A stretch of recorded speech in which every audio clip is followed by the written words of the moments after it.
Hello دوستو، شہریار خان اور میں عمران خان آپ کو جیو پولیٹیکل گپ شپ کی ایک اور ایپیسوڈ میں خوش آمدید کہتے ہیں کافی عرصے کے بعد۔ دوستو معذرت، ہم کچھ دنوں سے آپ کے لیے جیو پولیٹیکل گپ شپ کی نئی ایپیسوڈز نہیں لا رہے تھے کیونکہ شہریار خان بزی تھے۔ وہ نیشنل ڈائلاگ فورم اپنی آرگنائزیشن بھی رن کرتے، بڑے مصروف آدمی ہیں، اور میں بھی ویسے تھوڑا سا سست ہو گیا تھا گرمی کی وجہ سے، عید کی چھٹیوں کی وجہ سے، لیکن I assure you we will make up for the episodes that we did not do during the last couple of weeks. تو شہریار، کیا حال ہیں آپ کے؟ اور آپ کے پاس کچھ ہے explanation, excuse for our audience, کیوں ہم غائب کیوں تھے سین سے؟ یہ بس میرے خیال میں تو عید کی چھٹیوں میں ہم ذرا تھوڑے لیزی ہو گئے تھے اور ذرا ریلیکسیشن وغیرہ چل رہی تھی۔ میرے خیال میں اب مومنٹم آہستہ آہستہ جو ہے وہ گین کریں گے ہم، اور جس طرح عمران نے کہا ہے کہ ہم پھر کچھ ہمیں بیک ٹو بیک کچھ کرنے پڑیں گے ایپیسوڈز وغیرہ to keep our viewers up to date. بالکل شہریار، بس ایک آبزرویشن ہے، پھر we will dive right into it. یہ عید کے دوران لگتا ہے آپ کا فیشن سینس چینج ہو گیا، آپ بڑے بڑکیلے کپڑے، ماشاءاللہ آپ نے بڑی برائٹ اور خوبصورت شرٹ پہنی ہوئی ہے، تو اس کی کیا وجہ ہے؟ آپ زیادہ خوش ہیں عید کی چھٹیوں کے بعد؟ نہیں نہیں عمران، یہ ہم ریولوشنری بن گئے ہیں۔ یہ ہمارا وہ جو جوانی کا زمانہ تھا نا، کالج اور یونیورسٹی کا، وہ واپس آ گیا، اس لیے لال رنگ پہنا ہوا ہے ہم نے۔ چلے، آپ کو یہ تو پتہ ہے کہ زبردست۔ دنیا میں ہر جگہ پہ اس ٹائم پہ ریولوشن چل رہی ہے۔ بالکل بالکل۔ چلیں جی، تو شہریار میں ذرا اپنے جو ہمارے ناظرین ہیں ان کو بتا دوں کہ آج کون سے اہم موضوعات ہم کور کریں گے اس ایپیسوڈ میں۔ دوستو، آپ نے سنا ہی ہوگا کہ پچھلے دنوں ڈبل ایس ایک بہت ہی امپورٹنٹ دنیا کا تھنک ٹینک ہے، وہ ہر سال شنگریلا ڈائلاگ کرواتے ہیں سنگاپور میں۔ تو پچھلے دنوں یہ شنگریلا ڈائلاگ ہوا، اور اس کے اندر پاکستان کے ایک بڑے مشہور جنرل ہیں، جنرل نعمان زکریا، جو کہ اس وقت پاکستان کی راکٹ فورس کو ہیڈ کرتے ہیں۔ ان کی وہاں پہ بڑی ایک زبردست اسپیچ تھی، انہوں نے کیا کہا اس اسپیچ میں، اس کی کیا امپلیکیشنز ہیں، اس پہ ہم بات کریں گے۔ اس کے علاوہ وہیں پہ شنگریلا ڈائلاگ میں U S secretary of war Pete Hegseth نے پاکستان کے بارے میں کچھ بڑے خوشائن بیانات دیے، اس پہ شہریار اور میں بات کریں گے۔ اس کے علاوہ کچھ اور بھی بڑی زبردست ڈیولپمنٹس ہوئی۔ یورپین یونین کی جو نمبر 2 ہیں، جو کہ یورپین یونین کی وائس پریزیڈنٹ بھی ہیں، یورپین یونین کی high representative for foreign affairs and security, وہ پاکستان میں آئی ہوئی تھی، اور پاکستان کا ای یو کا 8واں اسٹریٹجک ڈائلاگ ہوا اسلام آباد میں، اس کی کیا اہمیت ہے، اس پہ بھی ہم بات کریں گے۔ اور اس کے علاوہ Iran U S P Stokes پہ بھی اگر ہمیں کچھ موقع ملا ہم بات کریں گے۔ تو شہریار، سب سے پہلے ہم جنرل نعمان زکریا کی شنگریلا ڈائلاگ پہ جو سپیچ ہے اس پہ آتے ہیں۔ آپ نے وہ سپیچ مجھے پتا ہے غور سے سنی، آپ کا کیا تجزیہ ہے، کیا اس کے اندر نئی اور دلچسپ باتیں سامنے آئیں؟ اچھا عمران، ایک تو جو سب سے امپورٹنٹ بات جو جنرل صاحب نے کی ہے نا، وہ انہوں نے ڈسکس کی ہے پاکستان کی راکٹ فورس کو۔ اب آپ کو پتہ ہے کہ یہ جو پچھلے سال جو ہمارا کانفلکٹ ہوا تھا انڈیا سے، اس کے آفٹر میتھ کے اوپر کچھ جو ڈیولپمنٹس ہوئی تھیں، ان میں سے ایک جو بڑی امپورٹنٹ ڈیولپمنٹ تھی وہ تھی establishment of Pakistan rocket force. اور تھوڑی بہت اسٹریٹجک سرکلز میں ایمبیگوٹی تھی کہ راکٹ فورس ہے کیا، یہ کیا کام کرے گی، اس کا مقصد کیا ہے۔ تو وہ سارے کے سارے جو ایمبیگوٹی تھی وہ جنرل صاحب نے ریموو کی ہے اپنے اسپیچ کے اندر، اور انہوں نے بڑی انٹرسٹنگ باتیں کی ہیں۔ ایک تو انہوں نے بتایا ہے کہ جو راکٹ فورس جو ڈیولپ کی گئی تھی، یہ بیسکلی ایک اسٹرکٹلی کنونشنل فورس ہے۔ تو ایک تو یہ جو کنفیوژن تھی وہ انہوں نے بالکل دور کر دی، کیونکہ جب بھی راکٹس کی بات آتی ہے، بیلسٹک میزائلز کی بات آتی ہے، انٹر کانٹیننٹل بیلسٹک میزائلز کی بات آتی ہے، اور اب آپ کو پتہ ہے کہ ایران اور جو یو ایس اسرائیل کانفلکٹ ہے، اس میں ہائپرسونک میزائلز بھی ہیں جو وہ بھی ڈسکشن کے اندر آئے ہوئے ہیں۔ تو یہ ایک ڈسکشن وغیرہ چل رہی تھی کہ جو یہ راکٹ فورس ہے، اس کا مینڈیٹ وغیرہ کیا ہوگا۔ تو بڑی انہوں نے انٹرسٹنگ باتیں کی کہ ایک تو آبویسلی میں نے بتا دیا کہ وہ کنونشنل فورس ہی ہے، اور انہوں نے ایکسپلین کیا کہ ابھی جو وار ڈائنامکس ہیں گلوبلی وہ کس طرح چینج ہو گئے ہیں اے آئی کے آنے کے بعد، اور اس کے بعد کیا اس کے اثرات ہوئے ہیں جو وارفیئر، ماڈرن وارفیئر ہے اس کے اوپر. انہوں نے بڑے مزے کی بات کی کہ پاکستان اور انڈیا کا جو نیوکلیئر فلیش پوائنٹ بنتا ہے ساؤتھ ایشیا میں، یہ پوری دنیا میں بڑا ہی ایک یونیک فلیش پوائنٹ ہے. کیوں؟ کیونکہ یہ دونوں ممالک جو ہیں وہ بالکل ایک ساتھ ہیں، بارڈر شیئر کرتے ہیں. اب آپ نے نوٹ کیا ہوگا عمران کہ جب ایران اپنا ہائپرسونک میزل جب چلاتا تھا، کلسٹر اپنا، اس کو اچھا خاصا ٹائم لگتا تھا to travel, even though it's a hypersonic missile. وہ وہاں سے ایران سے ٹریول کرتا تھا، کچھ ممالک کو کراس کرتا تھا اور اسرائیل پہ جا کے وہ سٹرائک کرتا تھا. آپ امیجن کریں کہ یہ کیپیبلٹی انڈیا کے پاس ہو اور وہ پاکستان کے اوپر یہ کیپیبلٹی ٹرائی کرے، تو یہ تو منٹوں تو نہیں، یہ تو سیکنڈز کی بات ہوگی. تو آپ اس کی گریوٹی سچویشن کی سمجھیں کہ جب انڈیا سے اس طرح کا کوئی ایگریشن اگر پاکستان کی طرف ہوتا ہے تو پاکستان کے پاس منٹ بھی نہیں ہوں گے، سیکنڈز ہوں گے ریئیکٹ کرنے کے لیے.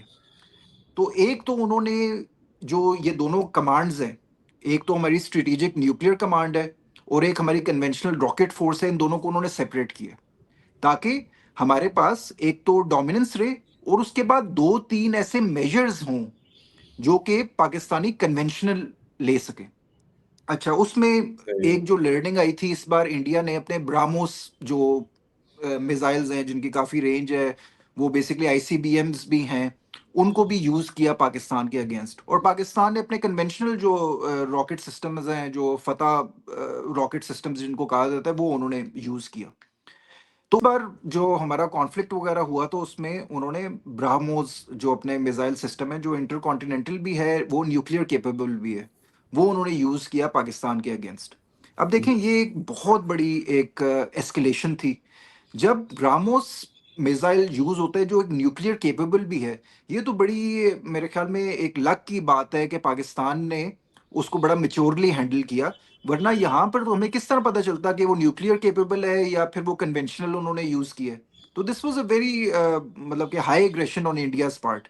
اب پاکستان نے کیا کیا ہے کہ اس کو کاؤنٹر کرنے کے لیے ایک الگ سے راکٹ فورس بنائی ہے جو کہ کنونشنل بھی ہوگی، وہ اسٹریٹجک اور نیوکلیئر جو ایسٹس ہیں ان کو سیپریٹ کر دیے، اور پاکستان کے پاس ایک ڈیٹرنس آ گیا ہے جو ایسکیلیشن کو مینٹین کرنے کے لیے کہ اگر وہ وہاں سے کوئی راکٹس وغیرہ یوز کرتے ہیں تو ہمارے پاس ایک لائن اپ ہوگا آف راکٹ آرسنل جس کے اوپر ہم اس کو جو کنونشنل کیپیبلٹی ہے ان کی، اس کو ہم میچ کر سکیں گے راکٹ ٹو راکٹ. اس سے پہلے جو ہماری کنونشنل جو راکٹ جو سسٹمز ہیں وہ نیوکلیئر کیپیبل تھے، جن کو ہم آبویسلی جو بھی کوئی کانفلکٹ ہوتا ہے انڈیا پاکستان کا، انڈیا کی کوشش یہ ہوتی ہے، ان کی نئی جو ڈاکٹرن آئی ہے وہ یہ ہے کہ نیوکلیئر تھریش ہولڈ کے نیچے نیچے ہم آپریٹ کریں.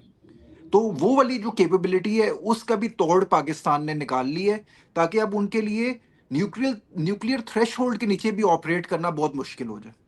تو یہ بیسکلی پورا مقصد ہے راکٹ فورس کا. اور بڑا ایلوکوینٹلی مجھے تو بڑا مزہ آیا ان کی ٹاک سن کے کہ انہوں نے بڑا ایلوکوینٹلی پوائنٹ بائی پوائنٹ بڑا تحمل کے ساتھ اور بڑا پروفیشنلی انہوں نے آڈینس کو یہ ایکسپلین کیا کہ راکٹ فورس کی وجہ کیا ہے، اس کو کیوں بنایا، اس کو لنک کیا انہوں نے انڈیا کے ایگریشن سے. اور انہوں نے کہا کہ یہ بیسکلی ساؤتھ ایشیا کی اسٹیبلٹی کے لیے ایک اور انہوں نے ٹول ہے جو ایک پاکستان کے پاس آ گیا ہے. اب اس میں وہ بیسکلی انڈیا کی جو کنونشنل جو کیپیبلٹیز ہیں ان کو ڈیٹر کرنے کے لیے بڑا آسان ہو جائے گا. زبردست، تھینک یو شہریار. یہ آپ نے ہمیں سارا اس کا ان کی جو اسٹیٹمنٹس ہیں جنرل نعمان زکریا کی، اس کا سارا کانٹیکسٹ بھی سمجھایا اور بتایا کیا امپلیکیشنز ہیں. اور یو آر ایبسلیوٹلی رائٹ کہ انڈیا نے جب براہموس مئی 2025 کے اس کانفلکٹ کے دوران پاکستان پہ داغے، اور وہ اصل میں پاکستان نے بڑا ایک ریسٹرینٹ کا مظاہرہ کیا، ورنہ وہ ڈیول یوز براہموس تھے، دے ور نیوکلیئر کیپیبل مسلس. تو لیکن انڈیا نے بھی آئی تھنک اس سے سیکھا ہے. اب میرا خیال ہے انہوں نے، جتنا میں نے اس کو فالو کیا ہے، میں اور آپ ظاہر ہم نیوکلیئر ایشوز کے ایکسپرٹس تو نہیں ہیں، ہم تو ایکسپرٹس کو فالو کرتے ہیں، لیکن جتنا میں نے ایکسپرٹ سے سنا ہے اب انڈیا نے بھی یہ ڈویژن کر دی ہے. تو ان کے اب ایک کنونشنل براہموس بھی ہیں جو نیوکلیئر کیپیبل نہیں ہیں. تو اور لیکن دوسرا جو آپ نے آئی تھنک بڑی اہم ایک بات سمجھائی ہے کہ جو نیوکلیئر تھریش ہولڈ سے کے نیچے رہتے رہتے اب پاکستان نے پوری اپنی کنونشنل ایک راکٹ فورس ڈیولپ کر لی ہے، تاکہ جو انڈیا کی کنونشنل راکٹ فورس کی جو کیپیبلٹیز ہیں اس کو پاکستان کاؤنٹر کر سکے، میچ کر سکے، اور ایک کنونشنل وارفیئر میں بھی which is like obviously which is happening under the nuclear overhang, right? It's still very very risky. It still can move towards nuclear threshold, لیکن پاکستان نے وہ کیپیبلٹیز اپنی واضح بھی کر دی ہیں اور اس کو کنسالیڈیٹ کر دیا. Very interesting. آگے بڑھتے ہیں شہریار. اچھا ایک اور پوائنٹ بھی اس میں، ایک جو مجھے پوائنٹ بھی یاد آ گیا، اس میں جنرل صاحب نے ایک بڑی اور امپورٹنٹ بات بھی بتائی تھی کہ اس ٹائم پہ کیونکہ یہ دونوں بڑے نیوکلیئر کیپیبل کنٹریز ہیں، نیوکلیئر فلیش پوائنٹ بنتا ہے پوری دنیا کے لیے، اس ٹائم پہ کوئی کرائسس مینجمنٹ کے نا کوئی انیشیٹیوز نہیں ہیں انڈیا اور پاکستان کے درمیان، which is very Donald Trump alarming. صاحب موجود ہیں، اگلے 3 سال تک ڈونلڈ ٹرمپ صاحب موجود ہیں. پہلے بھی انہوں نے حل کروایا تھا. وہ جب تک ڈونلڈ ٹرمپ وائٹ ہاؤس میں بیٹھے ہیں ہمیں فکر کرنے کی کوئی ضرورت نہیں. میں مذاق کر رہا ہوں، آپ ایسے لیکن یہ ہے نا کہ وہ پھر بھاگ کے ان کو ٹرمپ صاحب کے پاس جانا پڑے گا نا، پھر اگلی دفعہ ٹرمپ صاحب نے اگر فون نہ اٹھایا پھر اور زیادہ مار پڑے گی. یہ ایک بہت بڑا مسئلہ ہے نا ان کو. تو زیادہ اچھا یہ ہے کہ کوئی کرائسس مینجمنٹ کے کوئی انیشیٹیوز وغیرہ لیں، obviously in times of conflict، کہ یہ ہے کہ آپس میں یہ بات حل ہو جائے، اور یہ ہے کہ انٹرنیشنلائز نہ ہو یہ زیادہ جو ہے انیشیٹو. پچھلی دفعہ پھر کافی وہ بےزتی وغیرہ ہو گئی تھی نا، ابھی بھی وہ ڈینائی کرتے ہیں کہ انہوں نے. ہاں تو یہ ان کو سیکھنا چاہیے کہ کیا پتہ اگلی دفعہ پہ ٹرمپ صاحب فون نہ اٹھائیں، تو پھر کوئی کرائسس مینجمنٹ کا میکینزم اویلیبل ہونا چاہیے نا یوز کرنے کے لیے. ایک یہ بڑا امپورٹنٹ پوائنٹ ہے. اور دوسرا جو بڑا ہی ایک ایلوکوینٹ پوائنٹ تھا کہ انہوں نے پاکستان ملٹری کی ڈاکٹرن بتائی کہ فرسٹ مشن جو ہوتا ہے پاکستان ملٹری کا، جو ان کو انسٹرکشنز ہیں فرام دا ٹاپ، وہ یہ ہے ٹو ڈیٹر وار، کہ ان کی پہلی مقصد یہ ہوتا ہے کہ بالکل وار کو اوائڈ کیا جائے، اس کو ڈیٹر کیا جائے، اور اگر وہ ڈیٹر نہ ہو تو اس کے بعد اس کو رسپانس دیا جائے. یہ میرے خیال سے بڑی ہی ایک میچورٹی انہوں نے شو کی. اور یہ وہاں پر پوری دنیا کے آپ کو پتہ ہے ملٹری لیڈرز آئے ہوتے ہیں، اور اس کے ان سارے ملٹری لیڈرز کے سامنے اس کو پروجیکٹ کیا گیا کہ Pakistan military is not the aggressor, اور ان کی پہلی جو ان کی انیشیٹو ہوتا ہے وہ ڈیٹر وار کے لیے ہوتا ہے. جی عمران. جی شہریار، اب میں تو ویسے اس موضوع پہ بات کو ریپ اپ کرنا چاہ رہا تھا، لیکن جو آپ نے آخری پوائنٹ بتایا نا یہ بہت ہی اہم ہے. دیکھیں پاکستان کی فوج کے جتنے بھی ملٹری ڈاکٹرنز ہیں اور جو کیپیبلٹیز ہیں وہ ساری وہ ڈیفینسو ہے بالکل ویزاوی انڈیا. ٹھیک ہے نا، یعنی جو بھی ایک طرح سے اب تو یہ بات خیر ثابت بھی ہو گئی ہے کہ جو ریویژنسٹ اسٹیٹ ہے اس خطے میں، جو کہ اپنی بارڈرز کو ری وزٹ کرنا چاہتی ہے، جو اپنے ہمسایوں پہ ایگریشن کرتا ہے، وہ انڈیا ہے، وہ پاکستان نہیں ہے.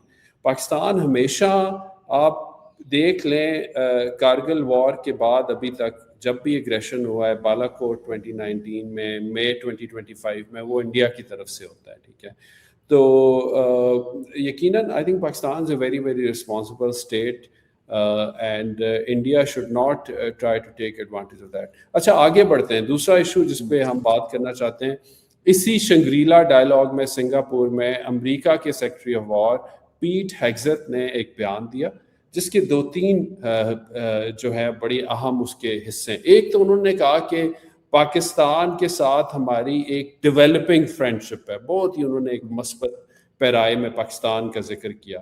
ایک یہ چیز. دوسری چیز انہوں نے یہ کہی کہ دیکھیں جو آپ کو پتہ ہے کہ جو ڈائریکٹوریٹ آف نیشنل انٹیلیجنس ہے امریکہ کا، انٹیلیجنس کا ایک ایپیکس باڈی ہے، ان کی مارچ 2026 میں ایک اسیسمنٹ آئی تھی، اور ان کی جو ہیڈ تھی اس وقت تلسی گیبرٹ، جو کہ بڑی پرو انڈیا تھی، انہوں نے یو ایس سینٹ میں بھی بیان دیا تھا کہ پاکستان کے جو انٹر کانٹیننٹل بیلسٹک مسلز ہیں ICBMs، وہ امریکہ کے لیے خطرہ ہو سکتے ہیں. پیٹ ہیگزت نے اس سٹیٹمنٹ سے he has moved beyond that. انہوں نے کہا کہ چاہے انڈیا کے ICBM ہو یا پاکستان کے ہو، امریکہ کے لیے کوئی خطرہ نہیں ہے. دوسرا جیسے میں نے کہا، انہوں نے کہا کہ امریکہ کے ساتھ ہماری پاکستان کے ساتھ ہماری ڈیولپنگ فرینڈشپ ہے. تو میرا آپ سے یہ سوال ہے شہریار کہ کیا اس بیان سے ہم یہ اخذ کر سکتے ہیں کہ امریکہ کا جو پورا سسٹم ہے، پینٹاگون کا، امریکہ کی اسٹیبلشمنٹ، وہاں پہ پاکستان کے بارے میں ان کی سوچ تبدیل ہو چکی ہے، اور پاکستان کو وہ ایک قریبی دوست اور اتحادی کے طور پہ سمجھتے ہیں. کیا سگنیفیکنس ہے پیٹ ہیگزت کی اسٹیٹمنٹ کی؟ اچھا عمران، اس کو نا ہم نا دو اینگل سے دیکھ سکتے ہیں. ایک یہ جو پرانی جو سٹیٹمنٹ آئی تھی نا تلسی گبارڈ کی طرف سے، جو ان کی اینول جو انٹیلیجنس کمیٹی کی وہ جو تھریٹ اسیسمنٹ ہوتی ہے، اس میں انہوں نے پاکستان کا جو بیلسٹک میزائل جو پروگرام ہے اس کو انہوں نے شامل کر دیا تھا چائنا کے ساتھ، نارتھ کوریا کے ساتھ، ایران کے ساتھ، رشیا کے ساتھ. یہ جو چار کنٹریز ہیں ہسٹوریکلی یو ایس ان کو ایز اے انیمی اسٹیٹ دیکھتا ہے. تو بڑی کوئی عجیب سی بات سمجھ آئی کہ پاکستان کو بھی اس کے اندر کلب کر دیا انہوں نے بغیر سوچے سمجھے. تو ایک تو انٹینشنس کی بھی بات ہے. دوسری بات یہ ہے کہ یہ ذرا تھوڑی سی ٹیکنیکل ہو جائے گی. اب پیٹ ہیگزت جو ہیں وہ بیسکلی ایک اپنی پالیسی دیتے ہیں. وہ پولیٹیشین تو خیر نہیں، لیکن یہ ہے کہ he basically heads the department of defence. وہ اس کے ریپرزینٹیو ہیں، پولیٹیکل ریپرزینٹیو ہیں. جو انٹیلیجنس اسیسمنٹس ہوتی ہیں یہ بڑی کنزرویٹو ہوتی ہیں اور یہ بیسکلی فیوچر لوکنگ ہوتی ہیں. اب جو اس تھریٹ اسیسمنٹ ہے جو تلسی گبارڈ نے دی تھی، اس کو بھی ریویو کرنے کی ضرورت ہے، اس کو بھی ڈائسیکٹ کرنے کی ضرورت ہے کہ انہوں نے ایگزیکٹلی اس میں کہا کیا تھا. ایک انہوں نے یہ کہا تھا کہ ابھی پاکستان کے آئی سی بی ایمز کی اتنی رینج نہیں ہے، یو ایس کی رینج میں لانے کے لیے ان کو انٹر کانٹیننٹل ہونا پڑے گا، اور 5500 کلومیٹر کی رینج سے اوپر جب وہ ہوں گے تب وہ یو ایس کے لیے تھریٹ ہوں گے. اس سے کم وہ مڈل ایسٹ میں تو کچھ کنٹریز کے لیے تھریٹ ہو سکتے ہیں جن کی سیکیورٹی یو ایس کے لیے بڑی امپورٹنٹ ہے، لیکن in it self U S کے لیے وہ تھریٹ نہیں ہے کیونکہ ان کی اتنی رینج ہی نہیں ہے. پہلی ابھی بات. تک تو 3000 سے کم ہے نا، 3000 جی جی کلومیٹر بالکل سے بالکل. کم ہے پاکستان کے آئی سی بی ایم. تو ایک تو یہ پوائنٹ، لیکن اس میں دوسری ورڈنگ بھی بڑی امپورٹنٹ تھی اس تھریٹ اسیسمنٹ کی میں بات کر رہا ہوں. اس میں انہوں نے لکھا تھا کہ کیپیبلٹی موجود ہے، تو آج نہیں کل نہیں لیکن شاید آگے جا کے یہ کیپیبلٹی جو پاکستان کی ہے وہ شاید اس رینج کو کور کر لے. ٹھیک ہے، جو کہ انہوں نے obviously تھریٹ اسیسمنٹ جو ہے وہ تو کافی آگے دیکھتی ہے، اور دوسرا یہ ہے کہ تھریٹ اسیسمنٹ انٹیلیجنس جو کمیٹیز کی ہوتی ہے وہ بڑی کنزرویٹو ہوتی ہے. وہ یہ بتاتی ہے کہ ہاں یہ تھریٹس ہو سکتی ہیں آگے جا کے، اور اس میں انہوں نے پاکستان کا جو بیلسٹک میزائل سسٹم ہے اس کو اس میں کاؤنٹ کیا. ابھی جو پیٹ ہیگزت نے جو بات کی ہے وہ بیسکلی بات کی ہے ابھی کی، رائٹ ناؤ.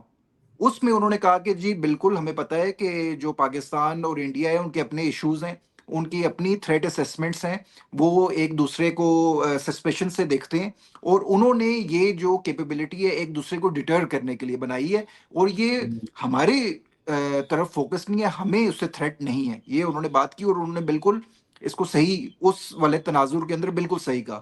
لیکن ان دو رپورٹس کو کمپیئر نہیں کرنا چاہیے میرے خیال سے. لانگ ٹرم جو ان کی تھریٹ اسیسمنٹ ہے اس کے اندر انہوں نے پاکستان کو پلیس کیا ہوا ہے، اور پلیس اس لیے نہیں کیا ہوا کہ ابھی پاکستان کی جو کیپیبلٹی ہے وہ یو ایس کو تھریٹ پیش کر رہی ہے، لیکن انہوں نے یہ کہا ہے کہ پاکستان کے پاس کیپیبلٹی ضرور ہے کہ وہ اتنی رینج کا بنا لے آگے جا کے کہ وہ ہمارے لیے تھریٹ بن جائے، جو کہ کرنٹلی نہیں ہے. تو یہ جو ہے ایک ڈسٹنکشن یہ بڑی ضروری ہے ان دونوں بیانات میں. صحیح ہے، لیکن پھر بھی شہریار میرا خیال ہے یہ پاکستان کے لیے ایک ون تو ہے کہ پیٹ ہیگزت نے جو ایک بہت ہی مثبت پیرائے میں پاکستان کا ذکر کیا، انہوں نے کہا کہ یہ ایک ڈیولپنگ فرینڈشپ ہے اور ڈیولپنگ فرینڈشپ ہے، انکریجنگ ہے بہت زیادہ. انکریجنگ ہے. اور جس ٹائم پہ یہ تھریٹ اسیسمنٹس وغیرہ آئی تھیں اس ٹائم پہ بھی دیکھیں یہ نا it was bit of a sour taste at that time. ضرورت نہیں تھی اس کی، لیکن آپ کو یاد ہوگا کہ یہ بائیڈن ایڈمنسٹریشن کی بھی آخری دنوں میں یہ تھریٹ اسیسمنٹ آئی تھی، اور اس ٹائم پہ بھی بالکل یہ صحیح. کافی ڈسکشن ہے. اور آپ تو یو ایس آئی پی کو ہیڈ بھی کرتے رہے ہیں، آپ تو ان معاملات کو بڑا کلوزلی فالو کرتے رہے ہیں. یہ ڈسکشن آتی رہتی ہے ایوری ناؤ اینڈ دین. بالکل بالکل. دیکھیں یہ تو پبلکلی جب یہ کنورسیشنز نہیں بھی کر رہے ہوتے ہیں امریکن آفیشلز، وہ پاکستان کے آئی سی بی ایم کے بارے میں ظاہر ہے وہ ان کے لیے بہت ایک بڑا کنسرن رہے، اور پچھلے سالوں میں یہ باتیں کلوز ڈور بہائنڈ کلوز ڈورز بھی امریکن آفیشلز کرتے رہے، اور پاکستانیوں کو اس کا بڑے اچھے طریقے سے ادراک ہے، اور پاکستانی اپنے آئی سی بی ایم پروگرام کو انٹرنیشنل ڈپلومیٹک فورمز پہ بھی اور امریکیوں کے ساتھ بھی ڈیفینڈ بھی کرتے رہیں اور ان کے کنسرنس کو ایڈریس بھی کرتے رہیں. مجھے نہیں لگتا کہ ابھی بھی کوئی مسئلہ ہوگا, لیکن I think Pakistanis have their work cut out for them and they should not rest on their laurels کہ جی امریکی پوری جو سسٹم ہے اسٹیبلشمنٹ ہے ان کو ہم نے ون اوور کر لیا ہے اور یہ ایک سسٹم چینج آ گئی ہے. They should keep working on those within American intelligence community, within Pentagon, who are skeptical about Pakistan, who are skeptical about how Pakistan could deploy its capabilities. تو خیر آگے بڑھتے ہیں شہریار, پلیز اس پہ آپ اپنی جو ہے نا وہ کنکلوڈ کریں اور پھر اگلے ہم ایشو پہ بڑھتے ہیں. بس یہ ایک ہی پوائنٹ ہے کہ اب میرے خیال میں پوری جو گلوبل جو وارفیئر ہے جس طرح اس نے ایوالو کیا ہے اس میں انٹر کانٹیننٹل میزائل سسٹمز, اس میں ہائپرسونک میزائل سسٹمز, اب ان کی امپورٹنس بہت زیادہ بڑھ گئی ہے. اب تو اسٹریٹجک سرکلز عمران یہ بات بھی کرتے ہیں کہ جو کنونشنل ایئر کرافٹ کیریئرز ہیں اور یہ جو اتنے مہنگے مہنگے جہاز ہیں ان کی بھی اتنی کوئی خاص ضرورت نہیں ہے. اب آگے جو ماڈرن وارفیئر ہوگا that will be drone based, that will be hypersonic and that will be AI آئی بیسڈ. تو یہ جو اتنا کیپٹل ہیوی جو ہے ڈیفنس سسٹمز, میرے خیال میں ان کا ٹائم ویسے بھی ختم ہو چکا ہے اور اس لیے یہ ایز اے تھریٹ ہر ملک فیل کر رہا ہے. آپ تو دیکھ رہے ہیں کہ مڈل ایسٹ میں کیا چیز چل رہی ہے اور آگے کس طرح ڈسکشن چل رہی ہے. تو میرے خیال میں lot of countries will be feeling a lot of threat from any intercontinental missile system. دیکھیں ویسے ایرانیوں نے جو ہے وہ کیا کمال نہیں کر دیا کہ وہ 40-50 سال سے امریکہ کی جو پابندیوں میں وہ بیچارے جکڑے ہوئے تھے اور انہوں نے ایسی کیپیبلٹیز پیدا کی جیسے ان کے شہید ڈرونز وغیرہ کہ انہوں نے ماڈرن وارفیئر کو ہی تبدیل کر کے رکھ دیا. They have upended completely disrupted, right. تو کمال ہے. خیر لیکن یہ صرف it hasn't happened overnight. صرف ایران یو ایس کانفلکٹ نے یہ ساری تبدیلیاں نہیں لائی. یوکرین میں بھی ہم دیکھ رہے تھے کہ کیسے یوکرین میں بھی ڈرون ٹیکنالوجی بڑی ایک اس نے کی رول پلے کیا اور وارفیئر وہاں پہ بھی الیکٹرانک وارفیئر یہ ساری چیزیں آ گئی تھی.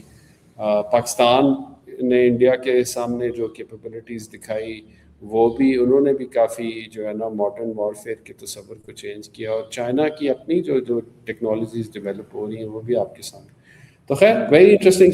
شہریار آج کا آخری موضوع کیونکہ گفتگو کافی لمبی ہو گئی ہے, جو ای یو ریپرزینٹیو آئی ہوئی تھی Pakistan, not E U representative, E U high representative for foreign affairs and security, جو کہ یورپین یونین کی وائس پریزیڈنٹ بھی ہیں. وہ آئی یہاں پہ, ان کی ڈپٹی پرائم منسٹر صاحب کے ساتھ ملاقات ہوئی. نہ صرف وہ اکیلی بلکہ ان کا ایک پورا ڈائلاگ تھا, ان کا پورا ایک ڈیلیگیشن تھا اور 8واں E U Pakistan strategic dialogue بھی ہوا منسٹری آف فارن افیئرز میں. پھر وہ پرائم منسٹر سے بھی ملی, شاید ان کی عاصم منیر سے بھی, ہمارے جو فیلڈ مارشل ہیں ان سے بھی ملاقات ہونی ہے یا ہوئی ہے. تو یہ اس ہو گئی ہے. تو اس سارے ٹرپ کی کیا سگنیفیکینس ہے؟ یورپین یونین اس بڑے لیول پہ تو پاکستان کو پچھلے عرصے میں کوئی زیادہ گھاس نہیں ڈال رہی تھی, کیسے یہ سب کچھ چینج ہوا؟ دیکھیں بہت سے اس میں نا ٹاکنگ پوائنٹس ہیں جو بیسکلی ڈسکس ہوئے ہیں اور اس کو بڑا جلدی ہم ڈسکس کر لیتے ہیں. اس میں سب سے امپورٹنٹ جو ہے وہ تو بیسکلی اب یورپین یونین بھی جس طرح پوری دنیا کو دیکھ رہا ہے اس کے اندر بڑے چینجز آئے ہیں. اب there will be a lot of emphasis on developing business to business relationships. آپ کو پتا ہوگا ابھی 2 مہینے پہلے یورپین یونین نے ایک انیشیٹو لیا تھا E U Pakistan business forum. اس میں وہ ویریس ڈفرینٹ جو ہیں کارپوریشنز اپنی یورپین ان کو پاکستان لے کے آئے تھے اور ان کی میچ میکنگ کرنے کی کوشش کی تھی with Pakistani businesses and Pakistani corporations. تو اب جو پوری دنیا میں یہ جو ایک اکنامک ریسیشن سا جا رہا ہے اور اس میں obviously the whole world is going through an economic recession of sorts, اس کو کیٹر کرنے کے لیے نیو مارکیٹس ڈیولپ کرنے کے لیے اب نا وہ جو پریویس ایڈ بیسڈ ماڈلز ہوتے تھے نا وہ آبسلیٹ ہونا شروع ہو گئے. اب کوئی بھی ملک یا کوئی بھی ایک اکنامک بلاک نا وہ ایڈ دینے کے لیے اتنا تیار نہیں ہے لیکن بزنس ڈیولپ کرنے کے لیے بڑا تیار ہے. تو ایک تو سب سے بڑا جو انیشیٹو تھا وہ بیسکلی یہی تھا کہ جو اپنی ریلیشن شپ ہے اس کو ایک ریکیلیبریٹ کیا جائے اور دیکھا جائے کہ بزنسز کس طرح ڈیولپ کیے جا سکتے ہیں. اور آبویسلی پاکستان کا جو رائزنگ جیو پولیٹیکل رول ہے اس کی بھی امپورٹنس تھی, اس کو بھی انہوں نے آ کے مینشن کیا. کیونکہ یہ فورن افیئرز اور سیکیورٹی دونوں کو دیکھتی ہیں، تو سیکیورٹی کے معاملات بھی ڈسکس ہوئے. اس میں ٹی ٹی پی کا جو ایشو ہے، افغانستان کا ایشو ہے، وہ بھی ڈسکس ہوا، اور انہوں نے بہت امپورٹنٹ اسٹیٹمنٹ دی ہے. انہوں نے اسٹیٹمنٹ دی ہے کہ Pakistan has a right to defend itself. اس کے بعد انہوں نے آبویسلی اس کے ساتھ ڈسکلیمر دیا کہ انٹرنیشنل لا کو بھی اپنے مائنڈ میں رکھنا چاہیے، لیکن Pakistan has a full right to defend itself. یہ میرے خیال میں انہوں نے ویریس جو جیو پولیٹیکل ڈیولپمنٹس ہیں on eastern side and the western side of Pakistan, ان کو ساروں کو انہوں نے کور کیا. اور اگین جب بھی یورپین یونین کے ساتھ ہماری ڈسکشن ہوتی ہے، جی ایس پی پلس اسٹیٹس جو ہے پاکستان کا، وہ ہمیشہ انڈر ڈسکشن آتا ہے، جس میں آبویسلی پاکستان کی کچھ آبلیگیشنز ہیں، ہیومن رائٹس، لیبر لاز، اس طرح کی چیزوں کی، وہ بھی انہوں نے ڈسکس کی. لیکن انہوں نے یہ بھی انٹرسٹنگ بات کی کہ جو پاکستان ایکسپورٹس کرتا ہے یورپین یونین کو، وہ کمبائنڈ زیادہ ہیں to UK to the US یو ایس اینڈ چائنا. ان دونوں کو آپ کلب بھی کر لیں تو پھر بھی پاکستان کی زیادہ ایکسپورٹس جو ہیں وہ یورپین یونین کے لیے. تو بگیسٹ یہ تین چار، ڈیسٹینیشن ہے ہاں پاکستان کی ایکسپورٹ کی بگیسٹ بگیسٹ ڈیسٹینیشن، ڈیسٹینیشن ہے یہ. تو وہ بھی ڈسکشن میں آیا ہے. تو اس کے بعد آبویسلی سیکیورٹی بھی ڈسکس ہوئی، فورن افیئرس بھی ڈسکس ہوئے. دس از اے کمپریہنسو ڈائلاگ. اب اس ڈائلاگ سے سب گروپس وغیرہ بنیں گے. اب اس میں نا آگے جا کے کاؤنٹر ٹیررزم کے اوپر ڈائلاگ ہوگا، بزنس کے اوپر آلریڈی ڈائلاگ ہو رہا ہے، جی ایس پی پلس کے اوپر ڈائلاگ ہوگا، اور آبویسلی پاکستان نے سب سے امپورٹنٹ جو اپنا کشمیر کا جو بیسکلی ہے سٹانس، اس کو بھی ری آئٹریٹ کیا ہے ان کے سامنے، اور انہوں نے وہ بھی سنا ہے اور اس کو بھی ایکنالج کیا ہے. تو ہمارے ایسٹرن سائڈ پہ بھی بڑی آگ لگ گئی ہے اس بات کے اوپر، بڑی وہاں پر جلن چل رہی ہے اس ٹائم پہ. Very interesting. چلیں مجھے تو اس کی آئی تھنک اس کی میں بگر پکچر بھی اگر دیکھوں، مجھے اس بات کی بڑی خوشی ہے کہ پاکستان نے جو ڈپلومیٹک اور فارن پالیسی ونز ہے نا، اس کا ایک مومنٹم کریٹ کر لیا. ورنہ دیکھیں J D Vance U S vice president یہاں پہ آئے، ابھی ریسنٹلی اسحاق ڈار صاحب جو ہمارے ڈپٹی پرائم منسٹر بھی ہیں، فارن منسٹر بھی ہیں، وہ امریکہ گئے ہوئے تھے. انہوں نے مارکو روبیو جو سیکرٹری آف اسٹیٹ ہیں ان سے میٹنگ کی. تو یہ یو ایس فوکس زیادہ لگتا تھا. خیر پچھلے ایک ہفتہ پہلے پرائم منسٹر شہباز شریف چائنا بھی گئے ہوئے تھے اور شی جن پنگ کے ساتھ ان کی ملاقات ہوئی، وہ بھی ایک بہت ہی ایک اہم دورہ تھا. اور اب ای یو کی ہائی ریپرزینٹیٹیو بھی یہاں پہ آئی ہے. تو اب مجھے بتائیں کہ دنیا کے جو 80% ممالک ہیں وہ تو سارے اس میں کور ہو گئے، ٹھیک ہے، largest economies, largest economies, geopolitically most influential. تو اب مجھے بتائیں کہ اور پاکستان کیا فارن پالیسی کے ونز آپ کو ٹینجیبل کر کے دکھائے. ظاہر ہے جو اندرونی مسائل ہیں، جو چیلنجز ہیں اکانومی کے، وہ سارے تو موجود ہیں، لیکن وہ دونوں چیزیں آپس میں جڑی ہوئی ہیں. جب پاکستان کا انٹرنیشنلی جو ہے جیو پولیٹیکل ریلیونس امپورٹنس بڑھے گی، جب دنیا پاکستان کو ایک سیف اور کریڈیبل پارٹنر کے طور پہ دیکھنا شروع کرے گی، تو اور انویسٹمنٹ بھی آئے گی، ریسورسز بھی آئیں گے. پاکستان کے ہیومن کیپٹل جو ہے اس کے لیے بھی راستے بنیں گے. آپ کے جو آپ کے اسٹوڈنٹس کے، آپ کے پروفیشنلز کے ویزے ریجیکٹ نہیں ہوں گے ای یو کے، امریکہ کے. تو یہ ساری چیزیں آپس میں ان کا ایک گہرا تعلق ہے. ان کو آپ آئسولیشن میں نہ دیکھیں کہ جی اچھا فارن پالیسی میں تو آپ بڑا کچھ کر رہے ہیں لیکن ملک میں ابھی تک حالات جو ہیں وہ بالکل خراب ہیں. حالات خراب ہیں ہم مانتے ہیں، لیکن وہ بہتر بھی ہوں. بالکل صحیح کہہ رہے ہیں آپ اس میں. تو شہریار آئی تھنک ہم نے بات کرنی تھی افغانستان اور رشیا کے درمیان جو ایک ملٹری ایگریمنٹ ہوا ہے، لیکن اگلی ایپیسوڈ میں اس پہ ذرا تفصیل سے بات کرتے ہیں. کیا خیال ہے آپ کا؟ اس کے لیے سیپریٹ ایک ایپیسوڈ کر لیتے ہیں ہم. ایک بالکل صحیح کہہ ایپیسوڈ رہے ہیں. ہمیں کرنی چاہیے. It's been a while since we talked about Afghanistan. تو thank you so much Shahryar.